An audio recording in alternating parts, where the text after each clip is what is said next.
132 memberi pengertian lemah pada ayat ini adalah memfokuskan pada masalah ekonomi.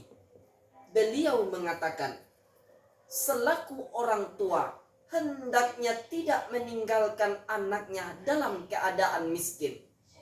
Dan terbukti betapa banyak kaum muslimin yang rela meninggalkan akidahnya pada era ini akibat keadaan ekonomi mereka di bawah garis kemiskinan.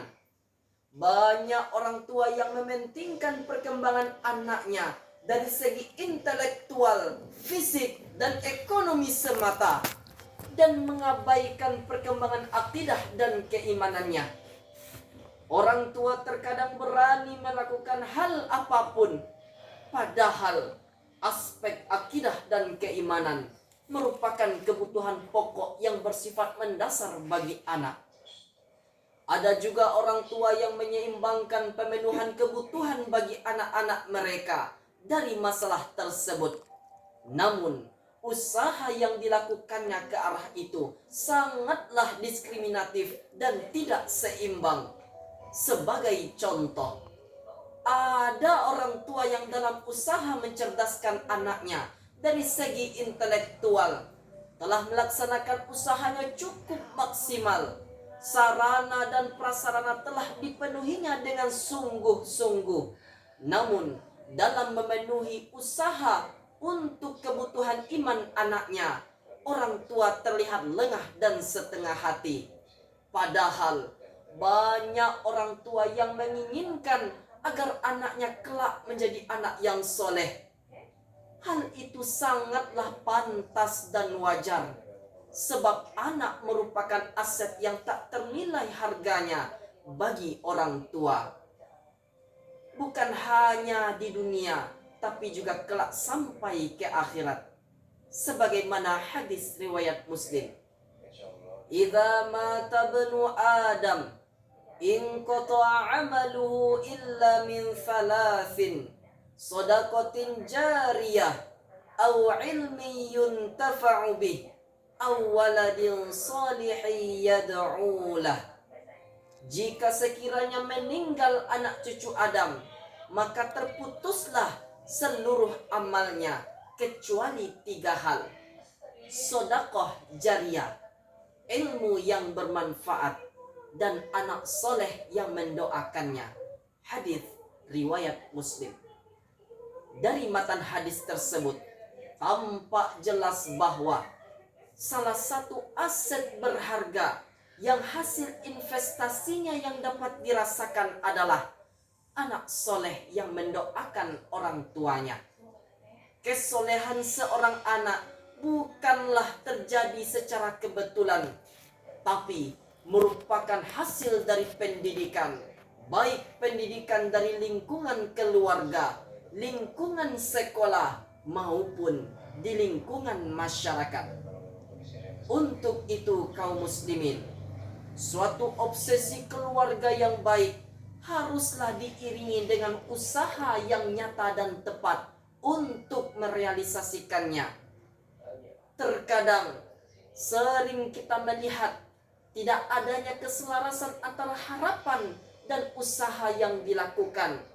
Ingin menjadi generasi penerus yang unggul, tapi usaha keluarga belum mengarah pada keadaan untuk membentuk karakter dan watak yang baik.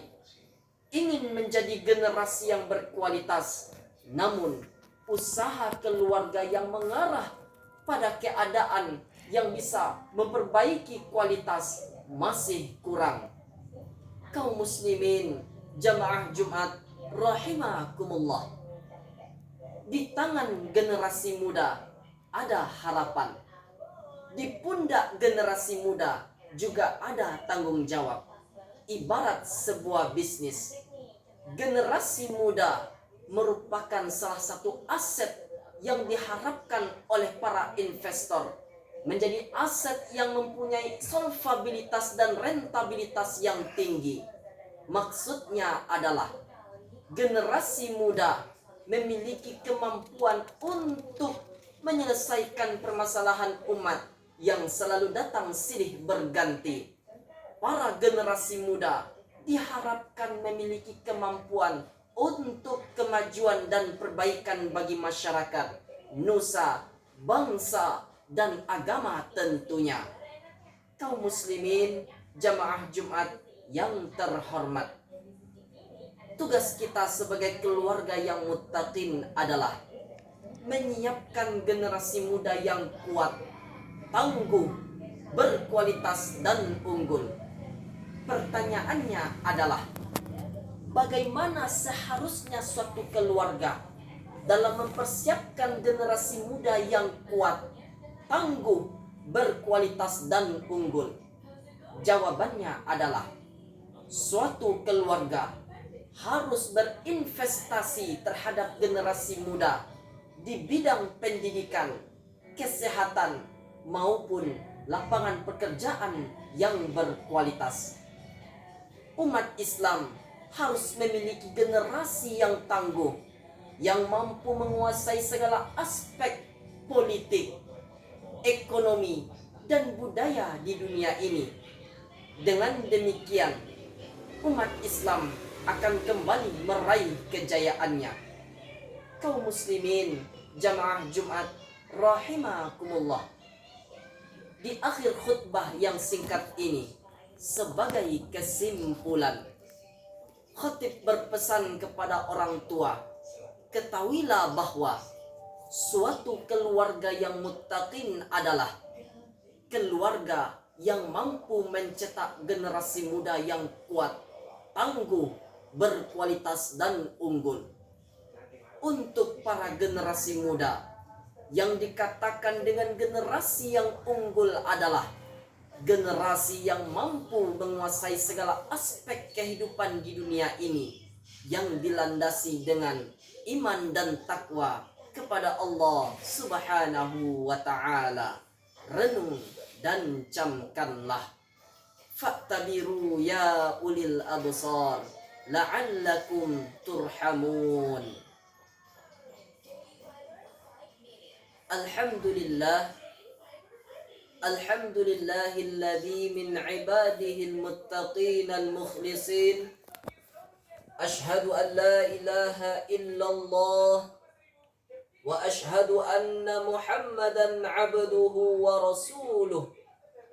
Allahumma fassalli wa sallim wa barik ala Muhammad wa ala alihi wa sahbihi ajma'in.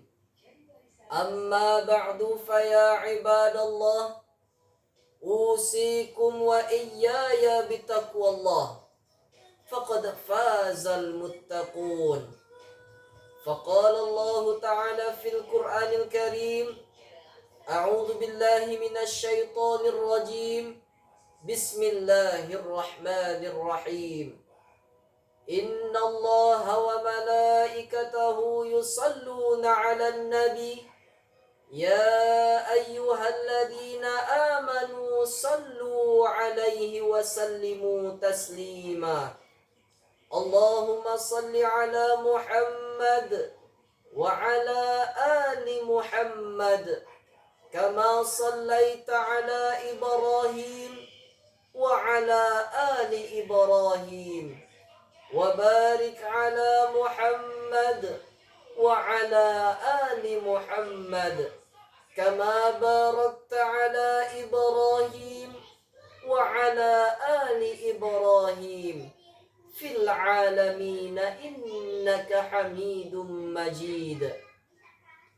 Allahumma ighfir lil muslimina wal muslimat wal mu'minina wal mu'minat al-ahya'i minhum wal amwat, innaka ala kulli syai'in qadir.